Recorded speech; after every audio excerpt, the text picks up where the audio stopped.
99% हार चुका था भारत। फिर तिलक ने अकेले ही मैच जीतकर रचा इतिहास।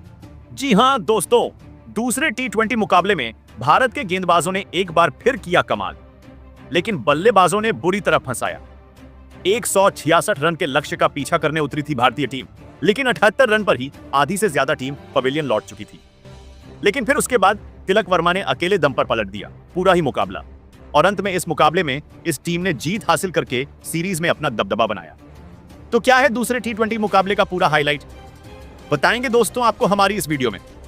लेकिन दोस्तों, अगर आप भी तिलक वर्मा और टीम इंडिया के बहुत बड़े फैन हैं तो इस वीडियो को एक दिल से लाइक और चैनल को सब्सक्राइब कर लीजिएगा। वीडियो का लाइक टारगेट केवल 400 लाइक्स है। दोस्तों, दूसरे टी20 मुकाबले में भी भारतीय टीम ने टॉस जीतकर पहले गेंदबाजी करने का फैसला किया, और इस मुकाबले में भारतीय टीम ने अपनी प्लेइंग 11 में 2 बड़े बदलाव किए। रिंकू सिंह और नीतीश रेड्डी की जगह ध्रुव जुरल और वॉशिंगटन सुंदर को टीम में जगह मिली। और वहीं इंग्लैंड की टीम बल्लेबाजी के लिए मैदान पर आती है, लेकिन अर्शदीप सिंह आते ही पिछले मैच की तरह इस मैच में भी पहले ही ओवर में फिल सोल्ट को 4 रन के स्कोर पर बाउंड्री पर कैच आउट करवा के इंग्लैंड की टीम को केवल 6 रन के स्कोर पर ही पहला बड़ा झटका देते हैं। फिर उसके बाद बैकेट का साथ निभाने जोश बटलर आते हैं, लेकिन पिछले मुकाबले की तरह शानदार जोश बटलर बल्लेबाजी कर रहे थे, लेकिन दूसरे छोर पर बैंड के जूझते हुए नजर आए। लेकिन 3 रन के स्कोर पर वॉशिंगटन सुंदर की गेंद पर वो आते ही पहले ही ओवर में आउट हो गए, और इंग्लैंड की टीम को बैंड डकेट के रूप में 26 रन के स्कोर पर दूसरा बड़ा झटका लगता है। फिर उसके बाद जोश बटलर का साथ निभाने हैरी ब्रुक्स आते हैं, और इन दोनों बल्लेबाजों के बीच शानदार पार्टनरशिप होती है। दोनों ही बल्लेबाज इंग्लैंड की टीम के स्कोर को पावर प्ले में 58 रन 2 विकेट के नुकसान तक पहुंचाते हैं। लेकिन पावर प्ले खत्म होने के बाद अच्छी बल्लेबाजी कर रहे हैरी ब्रुक्स 8 गेंदों पर 13 रन बनाकर वरुण चक्रवर्ती का शिकार हो जाते हैं, और 59 रन के स्कोर पर इंग्लैंड की टीम को तीसरा बड़ा झटका लगता है। फिर उसके बाद जोश बटलर का साथ निभाने लियम लिविंगस्टन आते हैं, और इन दोनों बल्लेबाजों के बीच अच्छी पार्टनरशिप चल रही थी।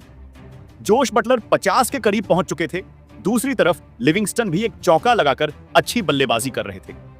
लेकिन तभी अक्षर पटेल ने 45 रन के स्कोर पर बटलर को आउट करके इंग्लैंड की टीम को 77 रन के स्कोर पर चौथा बड़ा झटका दिया।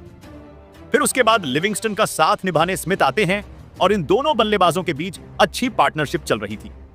लेकिन अक्षर पटेल ने 13 रन के स्कोर पर लिविंगस्टन को भी बाउंड्री पर कैच आउट करवा के इंग्लैंड की टीम को 90 रन के स्कोर पर 5वां बड़ा झटका दिया। फिर उसके बाद सीमित आते ही शानदार 2 लगाते हैं, और उनका साथ निभाने ओवरटर्न आते हैं। लेकिन अभिषेक शर्मा अपने पहले ही ओवर में 22 रन के स्कोर पर स्मिथ को भी आउट करके इंग्लैंड की टीम को 104 रन के स्कोर पर छठा बड़ा झटका देते हैं। फिर उसके बाद ओवरटन का साथ निभाने कार्स आते हैं, और इन दोनों बल्लेबाजों के बीच अच्छी पार्टनरशिप होती है।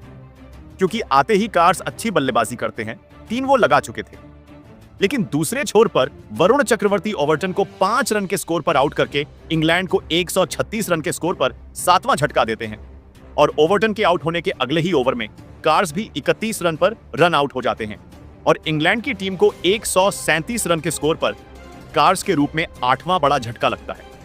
फिर जोफ्र आर्चर और आदिल राशिद के बीच शानदार पार्टनरशिप होती है, और ये दोनों बल्लेबाज अंत तक बल्लेबाजी करके इंग्लैंड की टीम के स्कोर को 165 रन तक पहुंचाते हैं। और भारतीय टीम की तरफ से अक्षर पटेल और वरुण चक्रवर्ती ने 2-2 विकेट ली।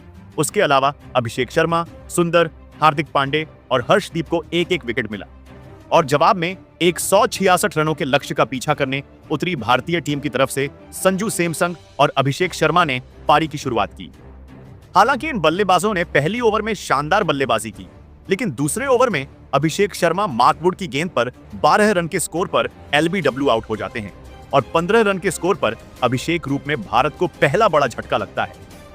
फिर उसके बाद टिकते जोफ्र आर्चर की गेंद पर लगाने के चक्कर में वो भी 5 रन के स्कोर पर बाउंड्री पर आउट हो जाते हैं, और 19 रन के स्कोर पर संजू के रूप में भारत को दूसरा बड़ा झटका लगता है। फिर तिलक वर्मा का साथ निभाने सूर्य कुमार यादव आते हैं, और इन दोनों बल्लेबाजों के बीच शानदार पार्टनरशिप होती है। दोनों ही बल्लेबाज पावर प्ले का खूब फायदा उठा रहे थे, और भारतीय टीम को 50 रनों के पार पहुंचा चुके थे। लेकिन तभी छठे ओवर में सूर्य कुमार यादव भी कार्स की गेंद पर 12 रन बनाकर बोल्ड हो जाते हैं, और 58 रन के स्कोर पर भारत को तीसरा बड़ा झटका लगता है। एक छोर पर तिलक वर्मा अच्छी बल्लेबाजी कर रहे थे, फिर सूर्य कुमार यादव की आउट होने के बाद ध्रुव जुरा बल्लेबाजी के लिए आते हैं, और इन दोनों बल्लेबाजों के बीच भी छोटी सी पार्टनरशिप चलती है। लेकिन तभी ध्रुव जुरा भी 4 रन बनाकर कार्स की गेंद पर आउट हो जाते हैं, और 66 रन पर भारत को चौथा बड़ा झटका लगता है। फिर उसके बाद तिलक वर्मा का साथ निभाने हार्दिक पांडे आते हैं। पांडे आते ही पहली गेंद पर चौका लगाकर पारी की अच्छी शुरुआत करते हैं, लेकिन हार्दिक पांडे भी ओवरटर्न की गेंद पर 7 रन बनाकर कीपर के हाथों आउट हो जाते हैं और 78 रन के स्कोर पर भारतीय टीम को यहां पर पांचवा बड़ा झटका लगता है। अब तिलक वर्मा का साथ निभाने वाशिंगटन सुंदर आते हैं। तिलक वर्मा 35 रन पर नाबाद खड़े थे और भारतीय टीम को 53 गेंदों पर 88 रनों की जरूरत थी और इन दोनों बल्लेबाजों के बीच शानदार पार्टनरशिप होती है।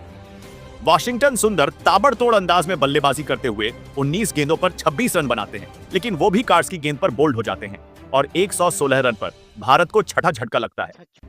फिर उसके बाद तिलक वर्मा का साथ निभाने अक्षर पटेल आते हैं, लेकिन वो भी 2 रन के स्कोर पर बाउंड्री पर कैच आउट हो जाते हैं। लेकिन फिर उसके बाद तिलक वर्मा का साथ निभाने अर्शदीप सिंह आते हैं, लेकिन तिलक वर्मा जोफ्र आर्चर के 16वें ओवर में 19 रन ठोकर मैच को एक तरफा कर देते हैं। भारत को जीत के लिए 24 गेंदों पर 21 रनों की जरूरत थी, लेकिन तभी हरदीप सिंह आदिल रशीद की गेंद पर 6 रन बनाकर आउट हो जाते हैं और भारत को 146 रन के स्कोर पर 8वां बड़ा झटका लगता है। अब भारतीय टीम को 3 ओवर में जीत के लिए 20 रनों की जरूरत थी और फिर उसके बाद तिलक वर्मा के साथ समझदारी से बल्लेबाजी करते हुए रवि बिश्नोई ने भी एक शानदार चौका लगाया। अब 9 गेंदों पर भारतीय टीम को जीत के लिए 11 रनों की जरूरत थी। तिलक वर्मा 65 रन पर नाबाद खेल रहे थे और तिलक वर्मा और रवि बिश्नोई की शानदार बल्लेबाजी की बदौलत भारतीय टीम ने इस रोमांचक मुकाबले में जीत दर्ज कर ली और इसी के साथ भारतीय टीम सीरीज में 2-0 की बढ़त बनाने में सफल हुई और इस मुकाबले में man of the match Tilak Varma को मिला। तो दोस्तों, तिलक वर्मा की खतरनाक बल्लेबाजी के लिए 10 में से कितने नंबर देना चाहोगे? अपनी राय नीचे कमेंट करके जरूर बताएगा।